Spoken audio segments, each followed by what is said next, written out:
Today on the Philly Talk podcast, we will be breaking down the Eagles versus the Colts, but we also got to talk about a new drill implemented by the Eagles. It's called the QUEZ Watkins drill. I'm just kidding, but we got to make sure nobody on this roster fumbles the way QUEZ Watkins did. We'll go over that drill. And last but not least, we heard the first words from the newest D tackle on this team, Ndamukong Suh. And the only reason he came back to football and chose the Eagles is for the Super Bowl. This is Philly Talk with Philly Mike. Talking sixes in the bird gang, that's our life. Competition, we ain't scared, yeah, that's what we like. Win or lose, you know we showing up and we gon' fight. You see we strive for the sky every day that go by. And every single week we screaming fly, Eagles fly. This is Philly Talk with Philly Mike, yeah. This is Philly Talk with Philly Mike, yeah. What is going on, everybody? I go by Philly Mike, and this is the Philly Talk podcast. And today we got some things to talk about. But before we do that, Eagle Nation, help your boy out. Hit that like, it's free, and I greatly appreciate it. Subscribe, ding the bell. We are trying to grow notification gang. It keeps getting bigger and bigger. Let's keep growing it. And also, we reached over 400 people in the Chalkboard app. The link is in the description. Join. It's a free app like a Discord, but we talk Eagle news behind the YouTube scenes. Android users are welcome. iPhone users, been welcome. 418 deep. Let's get into it. Now, I want to get to what Ndamukong Suh said right away, but I got to ask you guys. The Eagles Twitter did a great job on this animation. I got to show it to all you guys. And since I asked Twitter to predict the score, I got to ask my favorite people on social media, my YouTube gang. Drop the score prediction in the comment section. Let's see who gets closest. I'll give you mine, an hour before the game on Battlebirds podcast. But look at this. Drop your score predictions even if you don't comment normally. Now, let's get into what Ndamukong Suh said because I thought it was great. Listen what's asked. Your career, you've checked off so many boxes that I imagine people would want. What keeps you going? Championships. That's what keeps me going. Having an opportunity to play for one. This team has done an amazing job thus far, and I feel like I can come and help. But I first got to get acclimated and then go from there. You mentioned the conversations with people to come back and play. Did it have to be a team that has the potential to make a deep playoff run? Oh, without question. I'm not going to sit here and lie to you and say I was just going to go play for any old team. I want to have an opportunity to go and earn a ring and celebrate that with my family and especially my teammates and the people I did it with. And for me, it's important. Like you said earlier, I've been able to have amazing accolades just from a standpoint of the individual, but it's more than that at this particular stage of my life. It is more than that. He said, I'm going to come out honest. I only came to get a Super Bowl.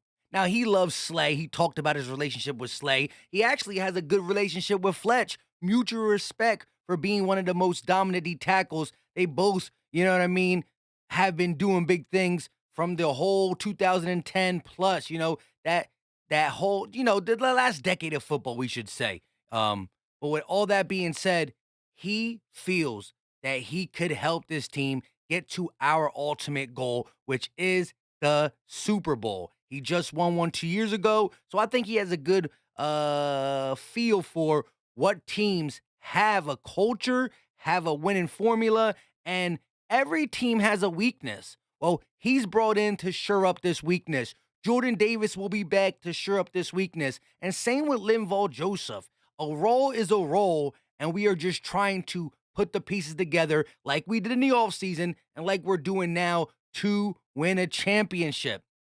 I loved his words. He said, I'm not going to the Titans. I'm not going to the Jets. I'm not going to a team that is pretty good but are not Super Bowl contenders. Jets are good. My brother tells me every day. Titans are a 7-win team, but they're not contenders. Chiefs, Bills, maybe the Ravens in the AFC, Eagles, Vikings, and we'll see what other NFC team pops up. Maybe the Bucks pop up if Tom Brady gets going. Maybe the San Francisco 49ers get going. But the Dallas Cowboys will not get going. Anyways, let's talk about the QUEZ Watkins drill, right? I did a short on both my TikTok and YouTube discussing my thoughts on the QUEZ Watkins drill yesterday. It's been up for about 24 hours, but let's pull it up. Look at this. They are literally having all the wide receivers go to the ground, try to get up as they punch and use a punching stick to draw a loose. Listen, Nick Sirianni said we never put these guys in this predicament. Common sense is, if you're going to get up, QUEZ, the guy who was running behind you, who you beat, most likely is going to be there. If you beat him and you fell, he's going to be trailing you. When you got up, you should have secured it. Honestly, you should have never even fell. You should have ran under it.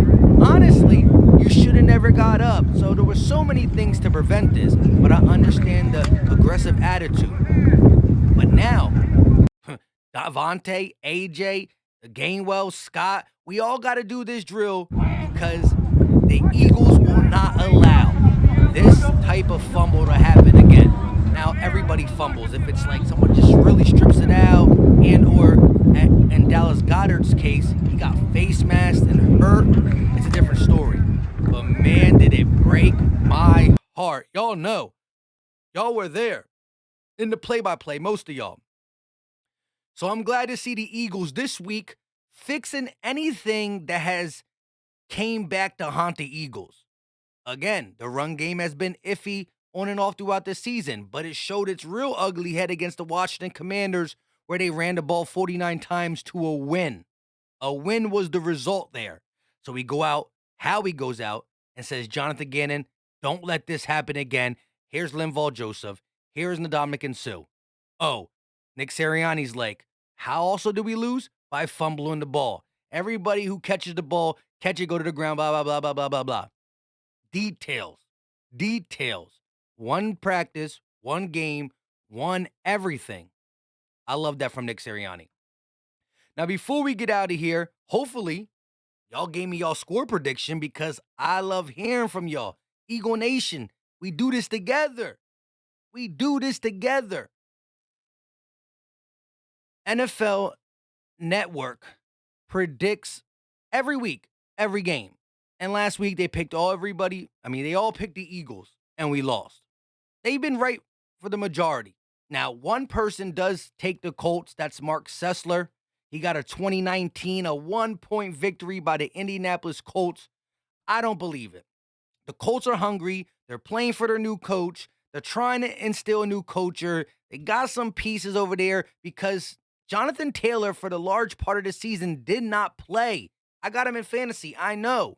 So this ain't the same really, really, really bad Colts team we're playing. It's a more energetic, healthy team. You got to take that in account. Was Matt Ryan losing all them games? He lost some, but so was the youngster. I forgot his name. Somebody in the chat, let me know. The young Colts quarterback. He lost some games. A Jonathan Taylor-less Colts team lost some games. Frank Wright lost some games. Jeff Saturday's undefeated. It was against a bad Raiders team, but we got to take him serious. A-Rank says 34-20 Eagles. Jeremiah 27-17 Eagles. Wolf 26-20 Eagles. MJD 27-16 Eagles. Patera 21-17 Eagles. Gordon 33-13 Eagles. Can't do the 9-0, 10-0 thing anymore. Grant 27-17 Eagles. Edholm 24-16. Like we said, Sessler got us losing 2 in a row. And then Shook got us winning 31-20. I will drop my score prediction in Battlebirds podcast. Make sure you're ready to go live with us. I'll probably do a call-in stream tomorrow, Sunday, pregame, during the game, and we will do postgame, I believe. Let me know all your thoughts in the comment section as it pertains to Ndamukong Suh's comments, as it pertains to the new QUEZ Watkins drill, and last but not least, hopefully you gave me your score prediction. We got to stop the run. This team goes through Taylor and Pittman. Taylor and Pittman. Stop that and we're good. The Colts do got a good run defense. Will we get pass heavy again? We'll talk about it a little bit more in the live streams. Until next time, y'all know what time it is. We out.